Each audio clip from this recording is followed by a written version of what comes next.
Hello students, मैं संजय कुमार झा एक बार फिर से आपका स्वागत करता हूं आपके अपने फेवरेट चैनल एडू फ्यूचर पे। आज का जो मैं टॉपिक आपके लिए लेकर आया हूं वो क्लास 11 से रिलेटेड है और वो टॉपिक है क्लास 11 का केमिस्ट्री। और हम लोग बात करेंगे फर्स्ट चैप्टर के कंसर्न में और वो होगा एटॉमिक मास। तो वीडियो स्टार्ट करने के पहले मैं आपको ये जानकारी दे दूं कि अगर आप इस वीडियो पे नए हो तो ये जानकारी आपके लिए काफ़ी इम्पोर्टेंट होने जा रहा है कि मेरे हर वीडियो का जो मैंने क्लास 11 के लिए बनाया है, हर वीडियो का पीडीएफ फॉर्मेट जो है, मैं जो टॉपिक पढ़ा रहा हूँ इस वीडियो में, इसका पीडीएफ फॉर्मेट मैंने टेलीग्राम चैनल पे उपलब्ध करवा दिया है। तो आप इसका पीडीएफ टेलीग्राम पे आपको मिल जाएगा, है ना। आप वहाँ से उसको डाउनलोड करो, आप डाउनलोड करके उसका नोट्स भी बना सकते हो। और इवन आप मैंने यहाँ पे कुछ क्वेश्चंस भी प्रोवाइड किया है, क्योंकि केमिस्ट्री में जब हम लोग फिजिकल केमिस्ट्री के टॉपिक को लेके चल रहे हैं तो और न्यूमेरिकल्स की तो जरूरत पड़ेगी ही पड़ेगी। तो यहाँ पे मैंने आपको न्यूमेरिकल्स भी प्रोवाइड किया है और वो भी मैंने उसी फॉर्मेट में दे दिया है। पीडीएफ फॉर्मेट में मैंने न्यूमेरिकल भी आपके लिए प्रोवाइड कर दिया है। तो आप आराम से जा करके वहाँ पे डाउनलोड करके और न्यूमेरिकल्स भी बना सकते हो, प्रैक्टिस कर सकते हो उसका। ओके, तो चलिए आज का जो टॉपिक हमारा है वो है atomic mass.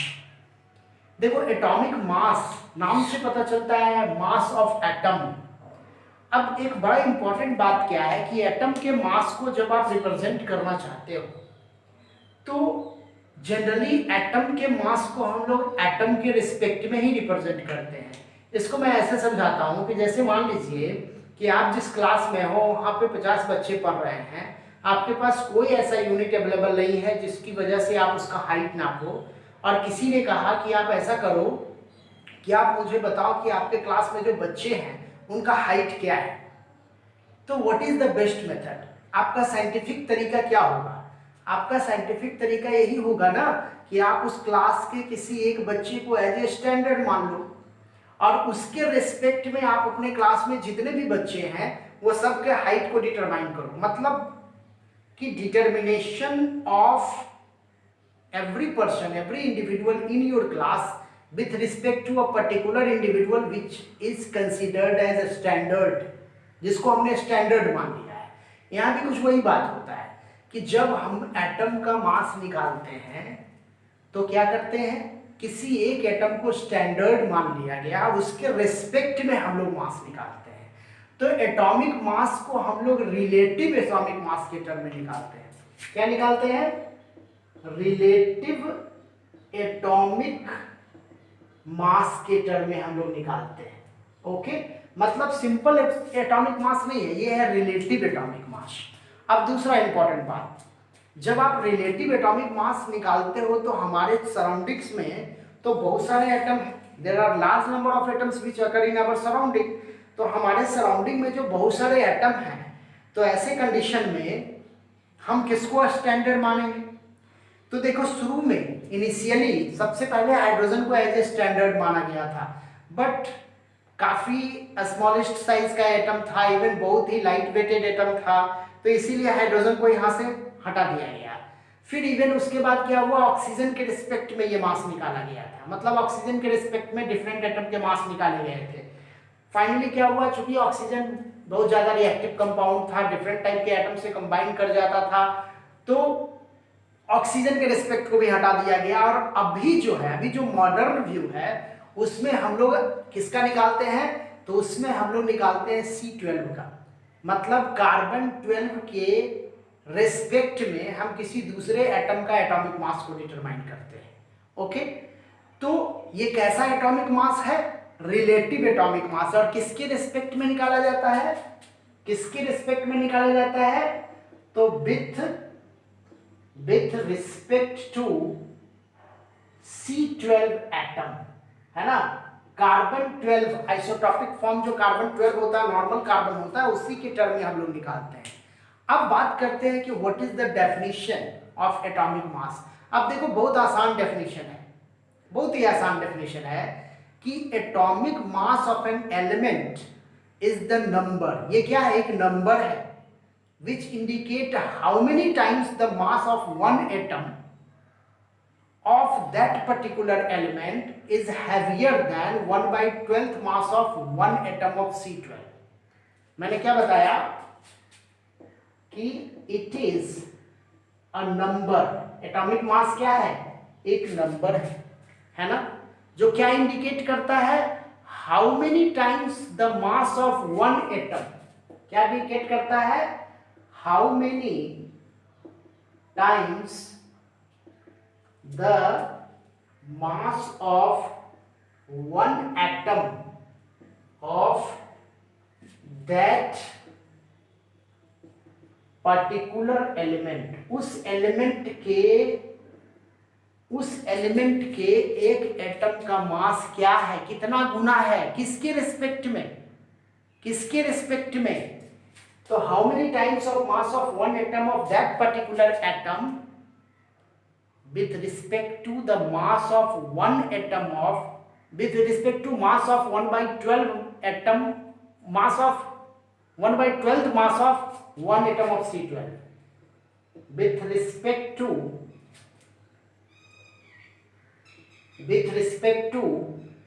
1/12 mass of single atom of क्या?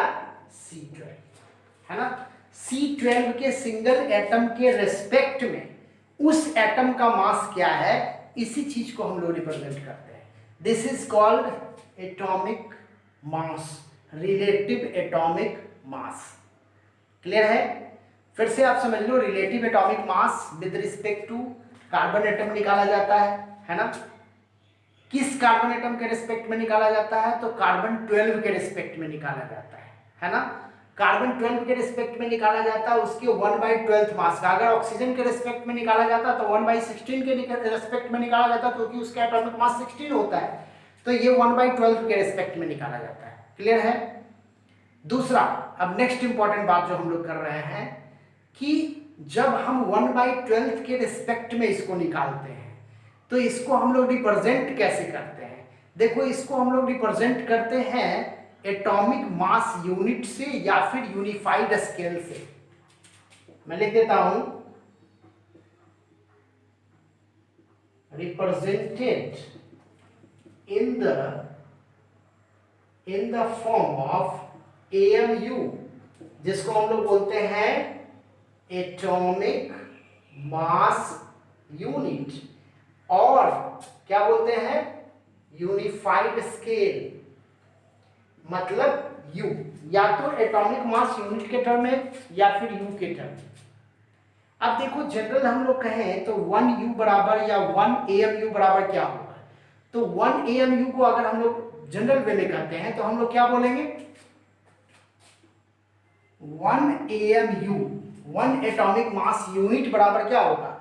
मतलब वेट ऑफ 1 C12 एटम, हम क्या बोलेंगे? वेट ऑफ 1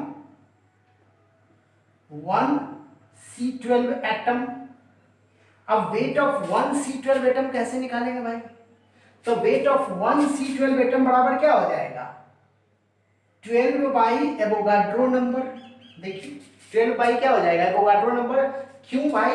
क्योंकि C12 एटम का जो मेरा सैंपल है उसमें कितने एटम है? तो उसमें है 6.022 into 10 to the power 23 atoms. कितने एटम है? 6.022 into 10 to the power 23 atoms है। तो हम लोग एक एटम का निकालना है, तो ये जो 12 मास है इसका, ये जो 12U मास है वो कितने का मास है? 6.022 into 10 to the power 23 atom का मास है। तो हमको क्या निकालना है? 1 AMU। अब देखो तो 1 AMU बराबर क्या हो जाएगा? 1 AMU बराबर क्या हो जाएगा? 1/12 of this mass, 1/12 of this mass. कहने का मतलब 1/12 इंटू 12/mA। सिंपल तरीका है ना। इसको कैपिटल ए से रिप्रेजेंट करते हैं, NF। अब देखो, अगर मैं इसको कैलकुलेट करूं तो क्या आएगा? जरा ध्यान दीजिएगा। तो क्या आएगा? 1/12 इंटू 12 बटा 6.022 इंटू 10 टू द पावर 23। देखो तो ये आएगा जब आप इसको प्रॉपर्ली कैलकुलेट करोगे, देखो ये वैल्यू कट जाएगा तो मेरा क्या आएगा 1/6.022 इंटू 10⁻23। क्लियर है। फाइनली जब आप इसको कैलकुलेट करोगे तो क्या आ जाएगा भाई, that is 1.66 into 10⁻24। 1.66 into 10 to the power minus 24. This is the value of what? 1 AMU. अगर हम लोग इसको ग्राम में रिप्रेजेंट करेंगे तो ये वैल्यू मेरा क्या आ जाएगा, ग्राम में आ जाएगा। क्लियर है। तो इस तरह से हम लोगों ने समझा क्या कि 1 AMU क्या होता है और हम लोग इसको कैसे डिटरमाइन करते हैं।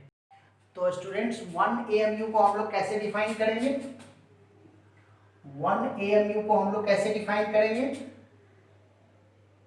1/12 mass of one atom of क्या C12 है ना, 1/12 mass of one atom of C12। इसी तरह से हम लोग करेंगे 1 AMU को डिफाइन, और इसका वैल्यू क्या होता है, इसका वैल्यू होता है 1.66 इंटू 10 to the power -24 है ना, ये होता है ना ग्राम। अगर हम लोग ग्राम के टर्म में इसको रिप्रेजेंट करेंगे तो ग्राम। ओके, तो ये हमारा हो गया 1 AMU। अब इम्पॉर्टेंट बात ये होता है कि 1 AMU अगर हमको पता है, अगर हमको एब्सोल्यूट वेट निकालना है, क्या निकालना है, एब्सोल्यूट वेट ऑफ 1 एटम निकालना है। मैं लिखता हूं absolute weight of 1 atom of any element, किसी भी एलिमेंट का एक एटम का हमको एब्सोल्यूट वेट निकालना है। तो क्या लिखेंगे हम लोग, उसका एटॉमिक वेट चाहिए, क्या चाहिए, एटॉमिक वेट इनटू क्या हो जाएगा AMU। This is the basic formula, यही बेसिक फॉर्मूला है। क्या हो जाएगा, absolute weight of 1 atom of any element, किसी भी एलिमेंट का 1 एटम का अगर आप एब्सोल्यूट वेट निकालना चाहते हो तो क्या हो जाएगा, atomic weight into AMU। This is the basic equation. Okay, जैसे मैं एग्जांपल दे रहा हूं, मान लो फॉर H एटम अगर मैं कहूं हाइड्रोजन एटम के लिए, तो हाइड्रोजन एटम का एटॉमिक वेट कितना होता है 1.008 इंटू AMU कितना हो गया 1.66 इंटू 10 to the power -24। समझ में आ रहा है। तो जब आप इसको कैलकुलेट करोगे तो आपका आंसर आ जाएगा। मान लो मैं क्लोरीन एटम की बात कर रहा हूं, मैं किसकी बात कर रहा हूं, क्लोरीन एटम की। तो क्लोरीन एटम का वेट कितना होता है 35.5 गुने क्या हो जाएगा 1.66 into 10 to the power -24। You have to calculate this number, आप आसानी से कर सकते हो। मान लो मैं नाइट्रोजन एटम की बात करता हूं फॉर N एटम, तो क्या हो जाएगा, नाइट्रोजन का कितना होता है 14 इंटू कितना 1.66 इंटू 10 to the power -24। तो इस तरह से आप आंसर कैलकुलेट कर सकते हो, और किसी भी सिंगल एटम का आप क्या निकाल सकते हो, molecular weight, sorry atomic weight निकाल सकते हो, that is absolute atomic weight. वो क्या होगा मेरा, एब्सोल्यूट एटॉमिक वेट होगा। ओके, अब हम लोग यही पे एक और चीज समझ लेते हैं, ग्राम एटॉमिक वेट। क्या है, ग्राम एटॉमिक वेट। बहुत आसान है इस चीज को समझना। आप देखो, जो एटॉमिक मास यूनिट को जब हम लोग ग्राम में रिप्रेजेंट करते हैं ना, that is called gram atomic weight.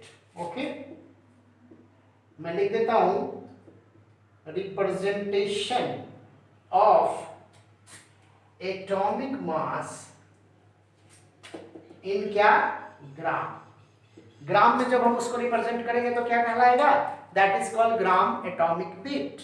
Okay, तो 1 मोल ऑफ यूनिफाइड मास जो होगा ना, वो 1 ग्राम के बराबर होगा।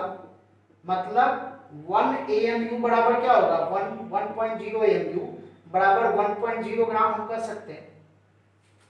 जितना AMU उतना ग्राम, सीधे सीधे हम बात कर सकते हैं। ओके, क्लियर है। तो इस तरह से हम समझ सकते हैं एटॉमिक मास यूनिट और उससे रिलेटेड वेरियस डाटा। अब इसी से रिलेटेड हम लोग क्या करते हैं, एक न्यूमेरिकल्स देख लेते हैं, जो आपके लिए काफी इंपॉर्टेंट रहेगा। तो चलिए स्टूडेंट्स, मैं आपको बताता हूं कुछ न्यूमेरिकल्स जो इससे रिलेटेड कभी कभी आपको आ जाते हैं। जैसे मान लो अभी हमको पता है कि 1 मोल बराबर कितना होता है 6.022 इंटू 10 टू द पावर 23 इंटाइटीज होता है ना। इंटाइटीज करने का मतलब एटम हो सकते हैं, मॉलिक्यूल्स हो सकते हैं, ऐसा कुछ होता है।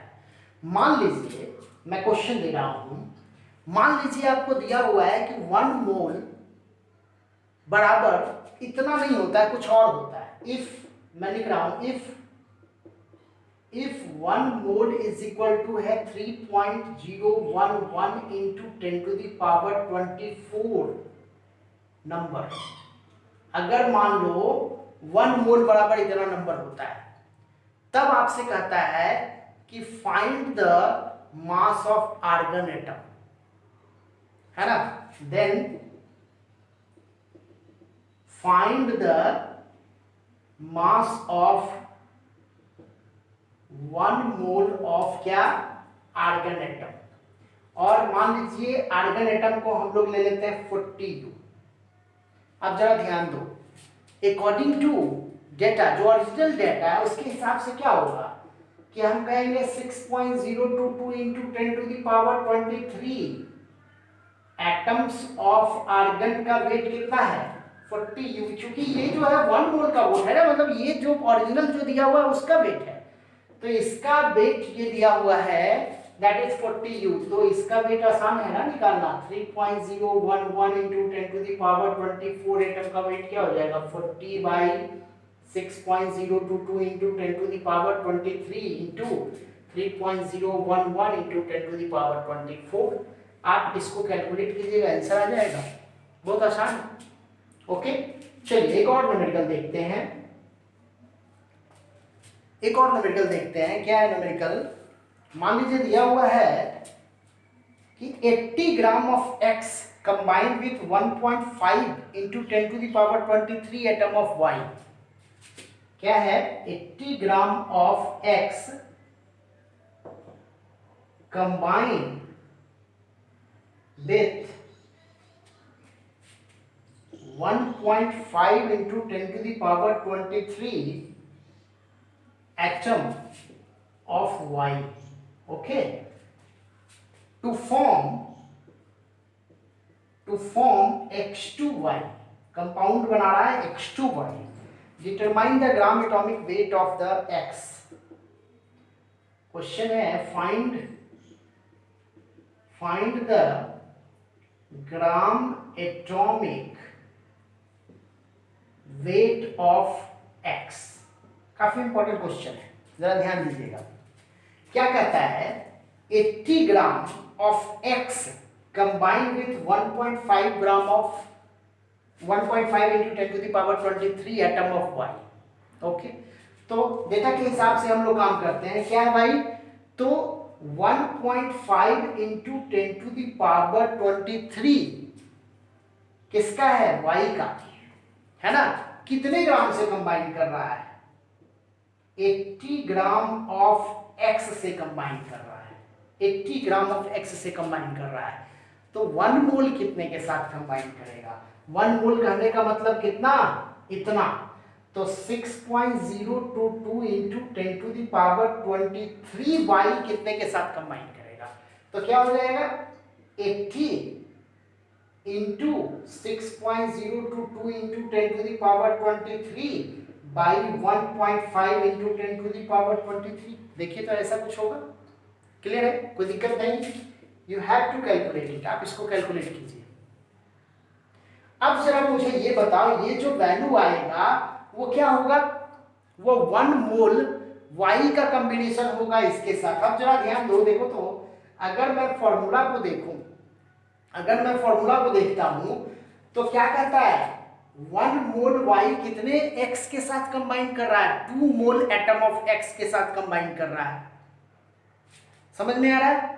तो जब आप इसको कैलकुलेट कीजिएगा, जो भी वैल्यू आए, मान लो यहाँ पे जो भी वैल्यू मेरा आता है, अगर मैं कैलकुलेट करता हूँ, देखता हूँ कैलकुलेट होता है कि नहीं। चलिए इसको हटा देते हैं, यहाँ 0 हो जाएगा।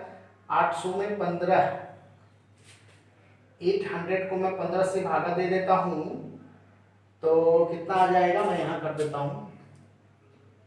चलिए मैं ऐसा कर देता हूँ कि 80 को 15 से भागा दे देता हूँ।